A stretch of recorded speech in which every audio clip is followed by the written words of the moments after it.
Hello students, आज हम त्रिकोणमिति के बेसिक कंसेप्ट वीडियो पार्ट 2 को पढ़ेंगे। अगर आप वीडियो पार्ट 1 नहीं देखे हैं तो चैनल के प्लेलिस्ट में जा कर के वीडियो पार्ट 1 को ज़रूर देखें। दोस्तों, वीडियो को स्टार्ट करते हैं। वीडियो को स्टार्ट करने से पहले मैं चाहूँगा कि अगर आप मेरे चैनल पर नए हैं तो मेरे चैनल को सब्सक्राइब करें ताकि नोटिफिकेशन आपको मिल सके। So let's start this video. Step 5, sec theta cosec theta cot theta में संबंध। तो दोस्तों चलिए इसका रिलेशन पढ़ते हैं। इस त्रिभुज में बेस परपेंडिकुलर हाइपोटेनस यानी आधार, लंब और कर्ण, ये मैं आपको ऑलरेडी पहले वीडियो में बता चुका हूँ। थीटा कोण यहाँ पे है।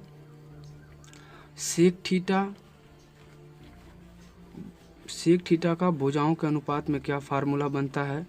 तो कर्ण अपान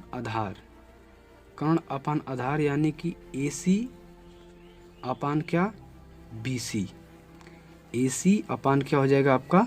BC, यदि थीटा यहाँ से बनता हो तो। फिर कॉसेक थीटा, तो आप जानते हो कि कॉसेक थीटा किसका उल्टा होता है? साइन का। और सेक किसका था? कॉस का। कॉट किसका होता है? टेन का। तो कॉसेक थीटा क्या होता है? कर्ण बटा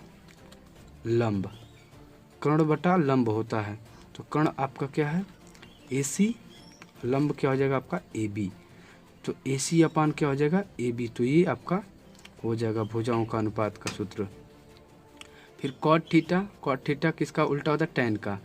तो टेन का क्या होता है? लंब बटा आधार। तो कॉट का क्या हो जाएगा? आधार बटा लंब हो जाएगा। तो आधार बटा लंब, तो आधार आपका क्या हो जाएगा? BC यानी कि बेस। BC हो गया और लंब क्या हो जाएगा? AB। तो ये आपका सेक कॉसेक कॉट में रिलेशन था। सेक किसका उल्टा है? कॉस का। कॉसेक किसका उल्टा है? साइन का। कॉट किसका होता है? टेन का। हाँ, कॉट का ये संबंध देख लीजिए कॉस और साइन के पदों में अनुपात में कॉस अपन साइन होता है। कॉट का जो फार्मूला बनता है ये, तो इसको भी आप याद कर सकते हैं क्योंकि इन्हीं दोनों से आपका ये मान आ जाएगा। कॉस का जो मान आप पहले हम बता चुके हैं पहले वीडियो में ऑलरेडी, उसका मान रखेंगे और साइन का मान रखेंगे तो आपका ये आ जाएगा। शॉर्ट ट्रिक में अगर हम इसको याद करना चाहें तो कक्का बटा में लाल करके हम याद कर सकते हैं। जैसे में अगर सेक थीटा कर्ण बटा आधार, कॉसेक कर्ण बटा लंब, कॉट थीटा आधार बटा लंब को शॉर्ट ट्रिक में याद करना चाहें तो कक्का बटा में लाल करके हम याद कर सकते हैं। सो दोस्तों, आपको ये क्लियर हो गया होगा अच्छे से। अब हम पूरक कोणों के त्रिकोणमितीय अनुपात को स्टेप 6 को पढ़ेंगे। जब भी ऐसा आपको कभी दिखे फार्मूला, जो बहुत ही इंपॉर्टेंट फार्मूला होता है, ऐसा अब बहुत इस पर आधारित क्वेश्चंस आपके बनते भी हैं। Sine 90 minus theta equal cos theta हो जाता है। यानी कि बस आपको ये देखना है कि यहाँ साइन है तो कॉस। याद करने का तरीका मैं आपको बता रहा हूँ कि यहाँ जब साइन है तो यहाँ कॉस, जब यहाँ कॉस है तो ऑलरेडी यहाँ क्या हो जाएगा? साइन। यानी ये आपस में क्या हो रहे हैं? बदल रहे हैं। इसको आपको ध्यान देना है। फिर tan है तो कॉट, एक याद करेंगे आप या एक अपने से याद हो जाएगा। tan 90 माइनस थीटा इक्वल क्या? Cot theta. तो cot 90 minus theta equal tan theta. Sec 90 minus theta equal cosec theta. तो cosec 90 minus theta equal sec theta. So दोस्तों, आई होप ये क्लियर हो गया होगा। अब हम स्टेप 7 सर्वसमीका, बहुत ही इंपॉर्टेंट भूमिका निभाने वाला है ये त्रिकोणमिति में। सर्वसमीका, इस पे भी बहुत सारे क्वेश्चन बनते हैं एग्जाम में। Sine square theta plus cos square theta equal क्या होगा? Minus tan square theta equal 1। तो ये आपका यहाँ से बन जाएगा। Tan square theta equal sec square theta minus 1 होता है। Sec square theta equal 1 plus tan square theta. ये यहाँ से आपको दो फार्मूला और मिलते हैं। तो आई होप ये समझे होंगे। अब स्टेप सी क्या कह रहा है? Cosec square theta minus cot square theta equal 1। तो cot square theta equal cosec square theta minus 1। अगर हम इसको ट्रांसपोज करेंगे, कॉट को उधर भेज देंगे तो आपका cosec square theta equal 1 plus cot square theta बनेगा। कॉट को हम उधर भेज करके, यानी कि transpose to LHS side, RHS side में अगर हम भेज देते हैं कॉट को, तो 1 क्या बन जाएगा आपका कॉसेक स्क्वायर थीटा, इधर आएगा ये 1 तो माइनस हो जाएगा।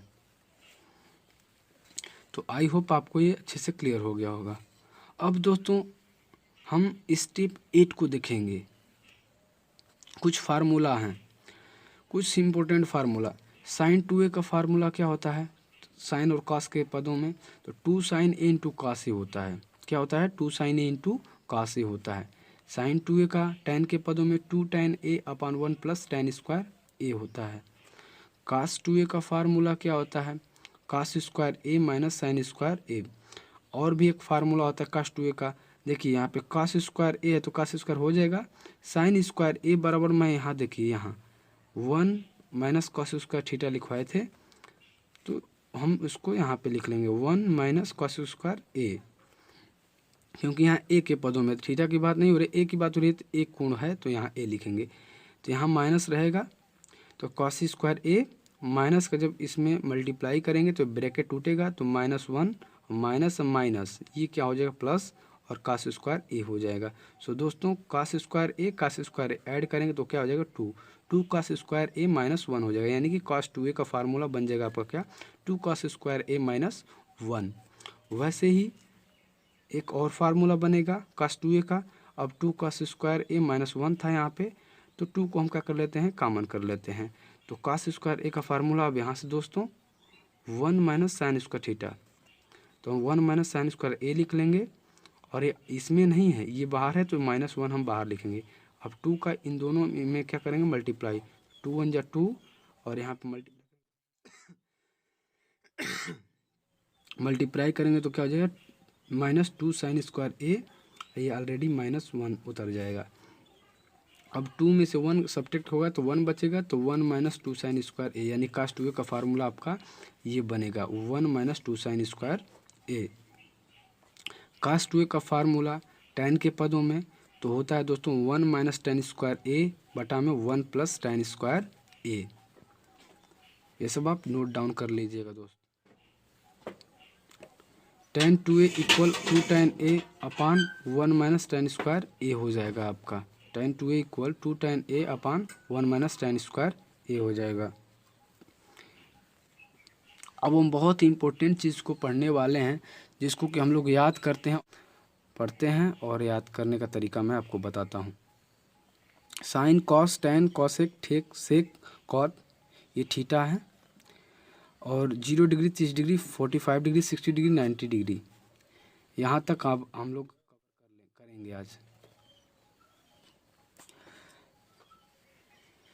तो सबसे पहले दोस्तों क्या करना है कि हमें एक सीरीज़, और सीरीज़ क्या है याद करने के लिए मैं बता रहा हूँ। अंडर रूट में 0/4, 1/4, 2/4, 3/4, 4/4, इस तरीके से हमको लिख लेना है। एक वनली आपको एक याद करना है, उसके बाद सारा आपको याद हो जाएगा। देखिएगा कैसे 0/4 लिखेंगे, इसका अंडर रूट में इसको लिख कर लेंगे, तो आप ही बताइए कि अगर इसमें डिवाइड करेंगे तो क्या हो जाएगा, मान इसका 0 आएगा, तो यानी कि साइन 0 का मान क्या हो जाएगा 0 आ जाएगा। फिर 1/4 का क्या हो जाएगा आपका स्क्वायर रूट निकालेंगे तो 1/2 हो जाएगा। 1/2 हो जाएगा तो यानी साइन 30 का मान, यानी साइन 30 डिग्री का मान क्या 1/2 हो जाएगा। 45 डिग्री 2/4, 2 2 जा 4, 1/2, यानी अंडर रूट में 1/2, यानी 1/√2, यानी कि साइन 45 डिग्री का 1/√2 आपका मान हो जाएगा। फिर √3/4, 4 का स्क्वायर रूट 2 हो जाएगा, तो साइन 60 डिग्री का √3/2 हो जाएगा। और 4/4 है तो 4 से 4 क्या होगा कैंसिल आउट हो जाएगा, तो साइन 90 डिग्री का मान यानी साइन 90 डिग्री का मान 1 हो जाएगा। अब कॉस का हम पढ़ेंगे, यानी कॉस का वैल्यू किस प्रकार ज्ञात किया जाता है। ठीक क्या करना है कि अगर आप थोड़ा सा भी अगर माइंड लगाते हैं तो आसानी से याद हो जाएगा। तो अब क्या करना है, इसका क्या विपरीत, यानी कि एकदम इसका विपरीत करना है आपको। यानी ये 1 जो है, ये 1 कॉस, जिसे साइन 90 का मान 1 था, साइन 90 का मान 1 था। जब आपसे पूछे कि कॉस 0 का मान क्या होगा, तो कॉस 0 का मान 1 होगा, यानी कि आपको थोड़ा सा विपरीत चलना है साइन की अपेक्षा कॉस में। तो कॉस 30 डिग्री का मान क्या हो जाएगा, √3/2। फिर कॉस 45 डिग्री का, ये दोनों सिमिलर होता है। फिर कॉस 60 डिग्री का मान क्या हो जाएगा, 1/2। फिर कॉस 90 डिग्री का मान क्या होता है, तो 0 हो जाता है। तो आई होप आपको ये क्लियर हो गया होगा। अब जानते हैं कि tan जो होता है, यहाँ मैं लिख के समझा देना चाहता हूँ थोड़ा, कि tan theta equal sine theta बटा में क्या होता है, कॉस थीटा। ये होता है, बता चुका हूँ, tan theta equal sine theta upon क्या हो जाएगा, कॉस थीटा। तो साइन का जो भी वैल्यू आपका है, जैसे कि साइन में क्या है, 0, साइन 0 का मान हमको tan 0 का मान हमको बताना है, tan 0 डिग्री का मान बताना है। तो साइन 0 का मान क्या ले लेंगे, 0, और 1 का मान ले लेंगे क्या, और cos 0 का मान क्या ले लेंगे, 1। अब हम इसको जब करेंगे, तो जब डिवाइड करेंगे तो ये आपका 0 आ जाएगा, यानी कि tan 0 का मान क्या हो जाएगा, 0 आएगा। क्या आएगा, 0 आएगा। वैसे ही अगर हमें tan 30 का मान ज्ञात करना है, tan 30 का, तो साइन 30 का ले लेंगे 1/2, 1/2 अपान में क्या हो जाएगा, कॉस का √3/2, √3/2, 2 से 2 कैंसिल आउट, आपका 1/√3 बचा, यानी tan 30 का मान क्या हो जाएगा, 1/√3। यानी कि इस रिलेशन से आपको आसानी से परीक्षा में मदद मिल जाएगा। जब आप ये साइन और कॉस का दोनों अगर याद कर लेते हैं, तो आसानी से हर किसी का आप क्या निकाल सकते हैं। अब कॉसेक है तो साइन का होता है उल्टा कॉसेक, तो 0। अब देखिए, यानी साइन थीटा इक्वल 1/कॉसेक होता है। तो कॉसेक 0 का मान ज्ञात करना है, तो कॉसेक 0 1/साइन 0, तो साइन 0 का मान 1/साइन 0 का मान क्या हो जाएगा, 0 हो जाएगा। तो 0 में डिवाइड करेंगे तो अपरिभाषित होगा, तो क्या हो जाएगा, ये अपरिभाषित आएगा। उसी प्रकार हम सेक का भी निकाल सकते हैं और कॉट का भी निकाल सकते हैं। कॉट का रिलेशन से, यानी कि अभी मैं यहाँ ऊपर बताया, ये जो यहाँ बताया कॉट रिलेशन वाला, cot theta equals cos theta upon sine theta, तो इससे आप भी यहाँ आप निकाल सकते हैं। तो आई होप आपको ये जितने भी मान हैं समझ में